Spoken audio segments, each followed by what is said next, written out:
RT admission 2026-27 तर भरपूर पालकवर्ग comments करत आहे की आमचा नंबर यावर्षी लागलेला नाही आहे, तर आम्ही पुढच्या वर्षी प्रवेश घेऊ शकतो का? त्यानंतर ज्याही पालकवर्गांना शाळा मिळालेल्या असेल ते पालकवर्ग विचारत आहे की आम्हाला शाळा चेंज करायची आहे, म्हणजे शाळा बदलवून मिळणार का राऊंड 2मध्ये? राऊंड 2 म्हणजे सेकंड जी लिस्ट लागणार आहे आता यानंतर, तर त्या लिस्टमध्ये तुम्हाला शाळा बदलून मिळणार का? या संदर्भात भरपूर असे पालकवर्ग आहे की ज्यांच्या कमेंट्स आलेल्या आहे, त्यांच्यासाठी हा व्हिडिओ स्पेशल बनवण्यात येत आहे.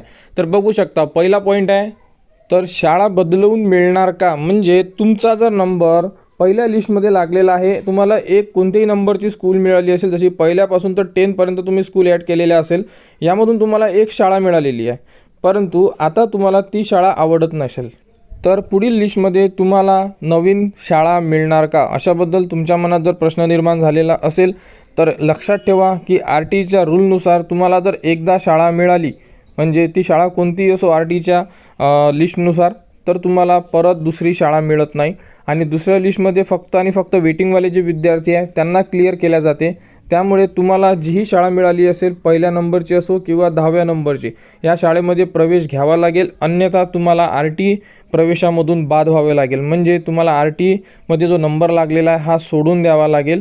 अशा प्रकारे ही एक अपडेट होती. यामध्ये शाळा चेंज होत नाही, हे RTच्या GRमध्ये दिलेलं आहे. त्यानंतर दुसरा प्रश्न होता पालकांचा की आम्हाला पुढील वर्षामध्ये प्रवेश मिळणार का? तर पुढील वर्षामध्ये प्रवेश कोणाला मिळेल? ज्यांचंही एज फॉर्मच्या क्रायटेरियानुसार बसत असेल. समजा यावर्षी जे एज होतं, हे एज होतं जुलै 2019च्या नंतरचे विद्यार्थी फर्स्ट स्टँडर्डसाठी घेण्यात आले, ठीक आहे.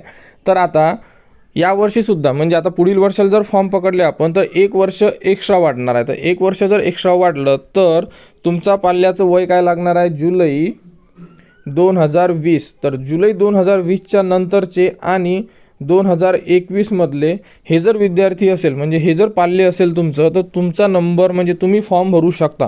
परंतु तुम्ही जर जुलै महिना 2020च्या आतमधले असाल तर तुम्हाला प्रवेश मिळणार नाही आहे, तुम्ही त्या एजमध्ये बसणार नाही आहे. कारण की एज क्रायटेरिया हा आता पुढील वर्षासाठी 31/12/2027 राहणार आहे. तर 31/12/2027पर्यंत तुमचा पाल्य हा 6+ ते 7.5 या दरम्यान होतो का, हे तुम्हाला अगोदर चेक करून घ्यायचं आहे, जेणेकरून पुढील वर्षामध्ये तुम्ही जर वेट करत असाल तर तुम्हाला हे लक्षात असलं पाहिजे की आपला नंबर लागणार आहे किंवा लागणार नाही आहे. नाहीतर तुम्ही वेट करणार RTचा आणि तुम्ही जर फॉर्म भरू शकले नाही तर मग तुमचा परत नुकसान होऊ शकते.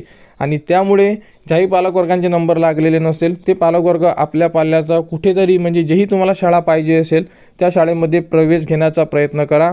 आणि पुढील जे लिस्ट लागेल 20 तारखेनंतर, त्यामध्ये जे वेटिंगवाले विद्यार्थी आहे हे क्लिअर करण्यात येणार आहे. तर RTमध्ये ही एक महत्त्वाची अपडेट होती. कोणाला जर अपडेट पाहिजे असेल किंवा कोणती माहिती पाहिजे असेल तर तुम्ही कमेंट्स करा. कमेंट्सवर तुम्हाला संपूर्ण माहिती दिली जाणार. आणि RT ॲडमिशन 2026-27बद्दल जी पुढील अपडेट येईल ती तुम्हाला आपल्या चॅनलवर देण्यात येणार. त्यासाठी आपल्या चॅनलच्या कनेक्टमध्ये राहा, चॅनलला सबस्क्राईब करा व हा व्हिडिओ इतरांपर्यंत शेअर करा.